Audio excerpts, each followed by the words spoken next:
A day after, well, the day before Elon Musk confirmed that he's pulling out of his $44 billion bid to buy Twitter, the Reggae Girlz were no match for world champions USA, going down 5-0 in their Group A clash at the CONCACAF Women's Championship in Mexico.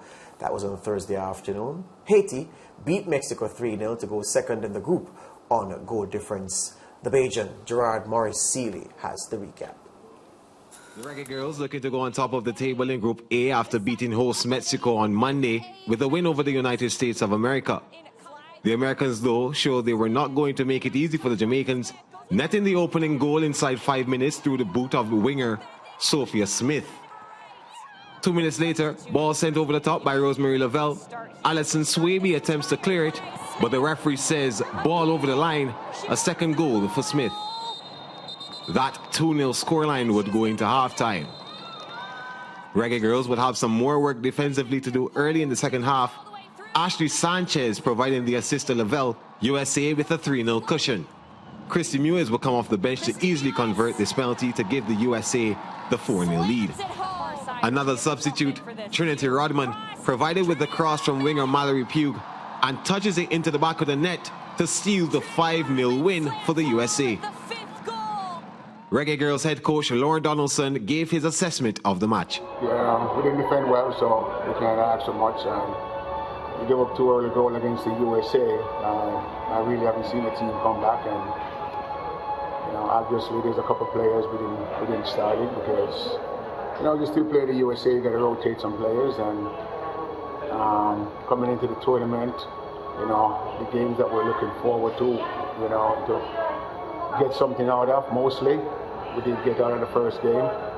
It's good, we're still right there, but it was a tough game. The US played very, very well. We didn't play well. So if the US is playing well and we're not on top of our game, that you're asking for trouble, and we see the result. In the other Group A fixture, Haiti gained 3 points against host Mexico, beating them 3-0.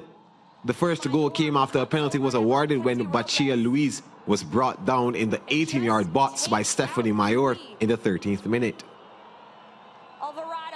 Rose Lord Borgea converted for the Haitians. The Haitians won another penalty in the 65th minute when the Mexican custodian challenged for the ball, but instead got the legs of Neria Mondesier. Mondesier stepped up to take her own penalty and gave the Haitians the 2-0 lead in the 67th minute. And the horror continued for the Mexicans when Greta Espinoza was sent off with the help of VAR following this reckless challenge on Melchi Demure.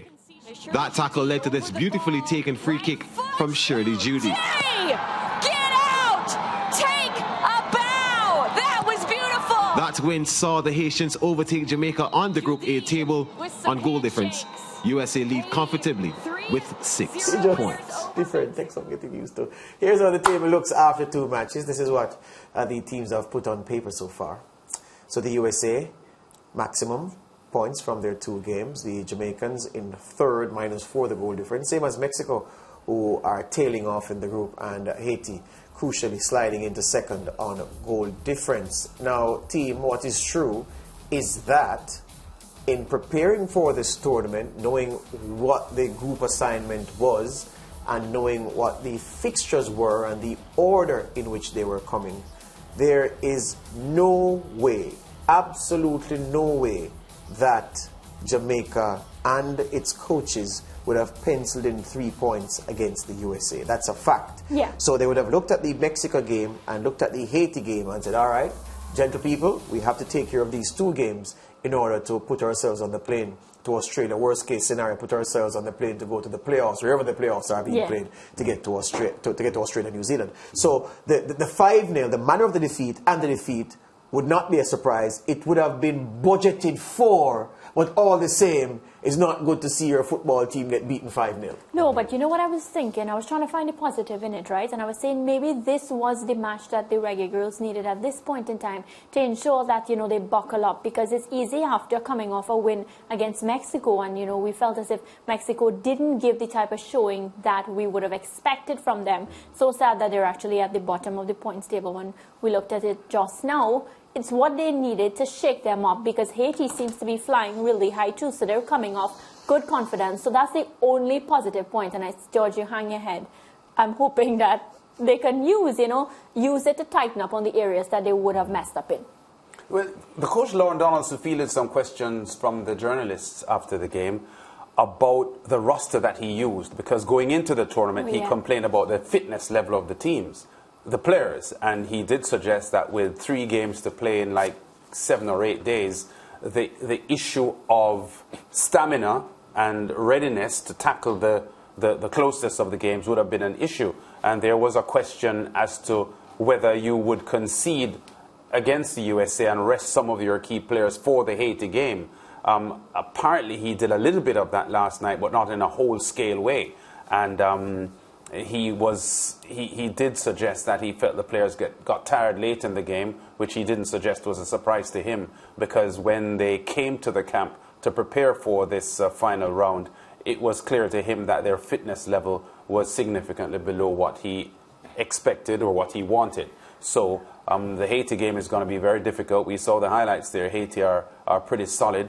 But, we knew that we wouldn't see the Jamaicans winning against the USA. Prior to this, they had lost 4-0 to them and 6-0 to them. And there wasn't anything that suggested that the Jamaicans would be closing the gap anyhow. So a tough ask here for the Jamaica Reggae Girls. George alluded to the possibility earlier on about the Reggae Girls having to play in an intercontinental playoff if they don't make the top 2, which is a plan B process to get to the World Cup. Well, for me, either way, we're hoping that they can make it. And just to add to your point about the changes, Lance, yesterday coach made 2 changes from the match against Mexico, Shinalu, Asher, and Trudy Carter. And I felt as if even though he made those changes, we still didn't get the impact that we wanted in the second half. And, that they could have done a bit more. I felt as if the girls, I was even, jokingly saying, I don't know if they were starstruck, because just the chemistry and the collective performance that we would have seen in other matches, they seem to have lost all bearing. So I'm just hoping that, against Haiti, it isn't anything like that. Yeah, but I don't see, there's no cause for disappointment in the result. There is no cause to mope over the result. Again, this is something that the coaches would have expected. Look, in a situation like this, where you're playing, the USA aren't the second best team in the group, or in the world, or the third, or the fourth, or one of the top 10. They are the best, and they've been the best for as long as I can remember in women's football. Fact is that the coaches would have said to themselves, among themselves, we are not getting anything from this USA fixture. But let's put a strongish team. Let's rest some key players, because our bread will be baked on what we do against Mexico and Haiti. Mexico, you got the 3 points. The only disappointment was you didn't do yourself justice by goal difference. So you should have come out 3-0 at least, given the chances that we created. So you'd have had a +3 going into this game, and your goal difference wouldn't be as bad as it is now, given that you let in 5 on Thursday. So they would have said Mexico and Haiti is where our bread will be baked. For the USA, we won't get anything. Clearly, no smart coaching staff is going to communicate that to its players, because then the players could take that information and process it into a defeatist mentality and make what would be a loss into a beating, although we did end up getting a beating. So the point is that everybody concerned would have known that the USA would be a bridge too far. Sensible coaches in tournaments such as this, it isn't that you have to win the group to go through. That's not the rule. You go through automatically top 2, you get a playoff spot. 3rd place. That's the position that you resile into. They have their destiny in their own hands. Beat Haiti, automatic spot. Yeah. Draw with Haiti, continental spot. Something miraculous will have to happen. Mexico will have to shell at the USA to leapfrog whoever finishes 3rd. So it is still, the plan is still there. And remember, folks, that the fact of not getting games before this tournament would be a significant humbug, would have hamstrung the coaching staff and the players in preparing for this tournament. And Lance mentioned the number of games in short time. Remember, you're not playing chicken teams in a short space of time. You're playing the best team in the world and 2 others, 2 strong teams. Mexico are one of the top women's teams in this region. Yes. And Haiti, technically proficient. As I said to someone in the zone room the other day, every Haitian football team I know, whether a club team or national team, one thing is for sure, they're going to be technically proficient, tactically very astute as well. So the mission is not derailed by the USA loss. It's not derailed by the manner of the USA loss. The test for Lauren Donaldson and company now is to galvanize these ladies for the third match against Haiti.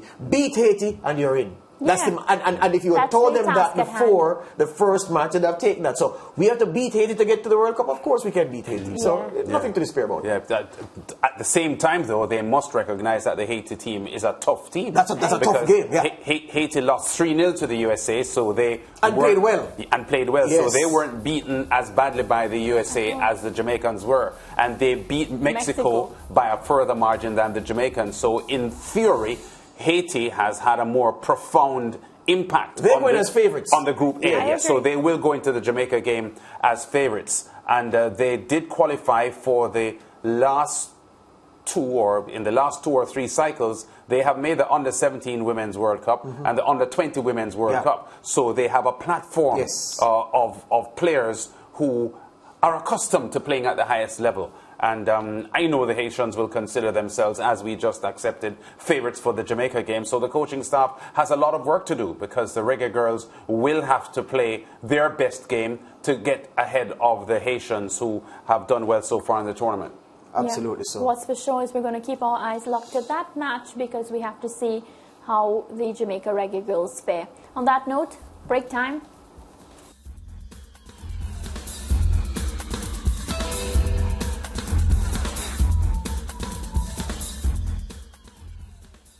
Stay with SportsMax on YouTube and follow us on all social pages for updates, news and entertainment.